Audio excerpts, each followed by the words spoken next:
Hey, this is Sneijder, and you are with Trance Republic, and in Trance we trust always. Alright, hi, Sneijder. Yeah. How has the start of 2014 been for you thus far? Really good, actually. I mean, I've released my first vocal track there of the year last week. It's doing really well in the charts, so I mean, I have a lot of new music coming up this year. Just finished a new collaboration with Brian Kearney, followed in proper order.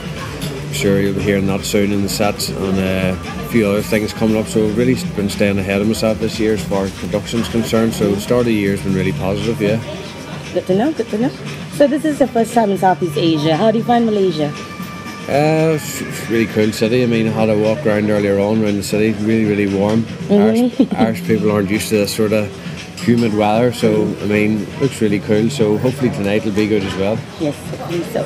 So many music listeners have feedback that Beatport's categorization of songs under the trance chart has been far from accurate. Do you think this is a conscious marketing effort from the big boys of trance to push the new trance sound to the public? I'm not sure on the bigger names. Sort of, I don't think it has really anything to do with them. I think it's Beatport needs to really step up here and sort of put their foot down and sort of mean it is becoming a bit blurred, the chart. I mean, there is some stuff in there that is a bit iffy, and I think it should have its own sort of mainstream sort of chart. It's becoming harder to sort of sieve out the good trance tracks within the top 10 or even in the top 100 or whatever on Beatport, so I think definitely something should be done. So I think a lot of DJs on Twitter have been sort of campaigning for it to happen, so hopefully it happens soon. Okay. So many people have said that trance is dead. What is your opinion on that? I think they're listening to the wrong music. I mean, it's sort of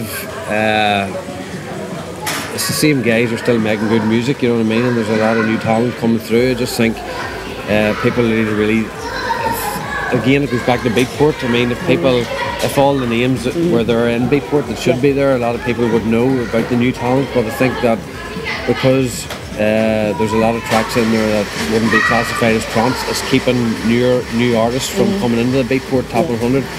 And it's sad but true that a lot of people go by the Beatport top 100 when they're looking for tracks and looking for new talent.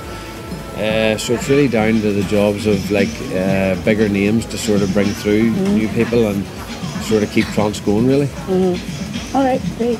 So music piracy and competition faced by DJs producers today have made it hard for them to make a decent living. How do you overcome these challenges? Do you do anything else other than DJ and producing? I mean, there's not really any. I think it's common knowledge. There's not much money in sort of record sales and stuff these days. In the vinyl days, yes, but not in the MP3 days. So, I mean, it's just really, you know, doing production and trying to get yourself touring as much as possible. I mean, I did have a job, and I've now quit my job. I'm now full-time music. So, I mean, it's really up to the artist to sort of get yourself to a standard where you can make a living from it. I mean, if you're just going to sit back and make 2-3 tunes a year maybe, and you know you're only going to get like very limited gigs, but if you're willing to work hard, and same as any industry really, if you're willing to push yourself and work hard, you're going to get the rewards from it, really. True. All right. You have had a lot of support and guidance from John O'Callaghan over the years. Yeah. So have you continued this tradition of mentorship with other people? And do you think this has become a necessity to push the envelope of the trance genre?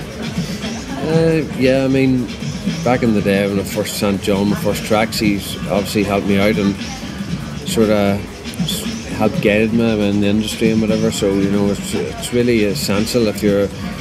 It's like someone can throw you a ball, like, but they can't teach you to play football. So if someone, you know, shows you the way to go, it's still up to you to sort of do it, if you know what I mean. Obviously, I think it's really important for bigger names to sort of help young talent out, because it sort of gives them an incentive and something to work towards. And, you know, I'd like to think when I'm in that position that I'm able to do that as well someday. Great. All right. How influential do you think the Asian market would be if the trance scene for the coming years? How influential do you think the Asian fans and you know what they like? How influential do I think it will be? What do you think? How influential will the Asian market be for the trance scene in the coming years?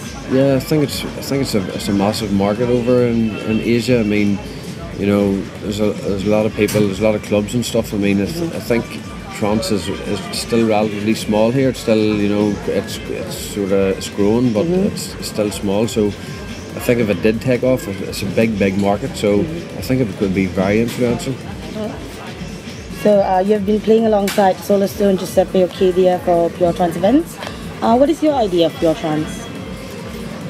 Pure Trance is obviously a brand which Ritz has started, and it's just going back to the roots really of the maybe trying to get younger people tuned into what really trance is, because it's like the Beatport and stuff. I think people's vision of what trance is and what it should sound like has become sort of blurred, and I think Ritz is trying to take it back to the roots, where letting younger people and whatever hear what the real trance sound was. I mean, Solar Stone is obviously one of the pioneers of the true trance sound, so I mean, he's a guy that I grew up listening to, and you know, it's a great honour for me for Ritz to select me to be part of the brand and play for Pure Trance. So it's obvious that, you know, he likes what I'm doing. He thinks that my sound is sort of relevant to that brand. So I think it's like it's really good that he's doing that, and it gives people an idea of.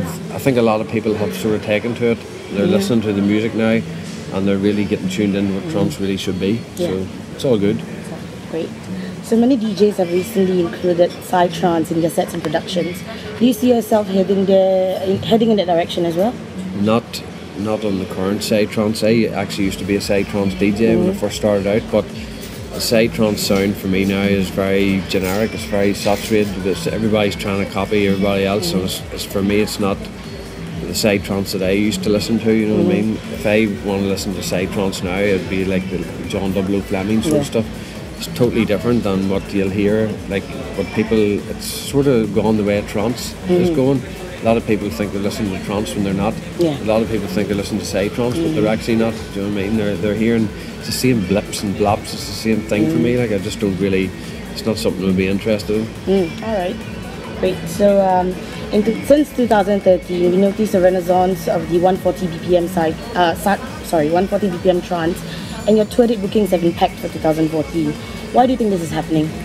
I think it's goes back to like Ritz and his Pure Trance, and even the likes of John and Fila have always been pioneering the sound, and I think everything goes in circles really. I think it's like the sound maybe goes stale for a while, but as long as the guys that are influential keep pushing the music, it's going to come round again, and I think that's happening again. I think I can see a lot of smaller events happening even in the UK that maybe 2 years ago or a year ago there was only big massive events. There was no smaller nights been run, and I think now they're all starting to come back again, and trance is this year. I think it's going to be back. Alright, many producers these days are starting their own label. With the lack of quality control, do you think this is healthy for the scene in general? Do you intend to start your own label?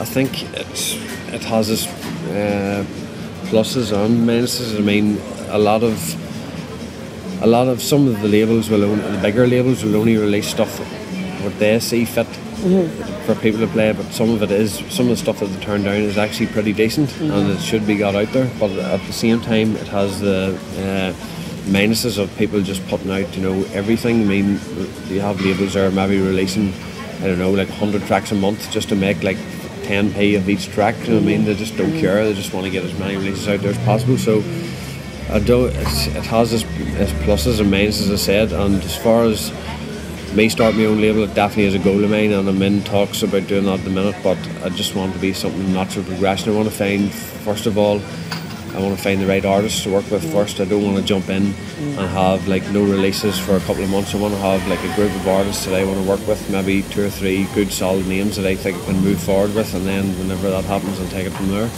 Great. Alright, so what's your favourite track for 2013 and why? Oh, it's a tough one. I mean, there was so many great tracks 2013, but I think the one that I got the most buzz from playing was probably the Deja Vu, Peter Santos Deja Vu, the Noble 6 remix. played it in nearly every set last year, so it just goes down really well for me. It's just really good uplifting trance, so that would be my pick. It's not a it's actually a remix, but it's still my favourite track. Nice. Alright, so if you want to get your friend into trance music, what song will you play to him? It's a tough one as well. I mean, there's so many great classics as well, but what I would listen to maybe would probably be anything by Ferry Cosson, really. Back in the day, from the golden era of trance from 1999, anything from Guriella or Ferry Cosson, any tracks from anything Ferry Cosson really done would have been typical trance for me, and that's what really got me into the sort of uplifting trance. So anything from Ferry, really. Probably if I had to pick one, would be System F, Out of the Blue. Yeah, nice. That's a good one. So we know you're a big soccer fan. Which is your favourite team? Easy, Liverpool. Yeah, I'm a big soccer fan. I've supported Liverpool since I was a kid, so I'm sure everybody knows that from Twitter. Yeah. But Liverpool, Liverpool's my favourite team. Okay, great. So last one, can you do a shout out for us? Hey, this is Sneijder, and you are with Trance Republic and in Trance We Trust always.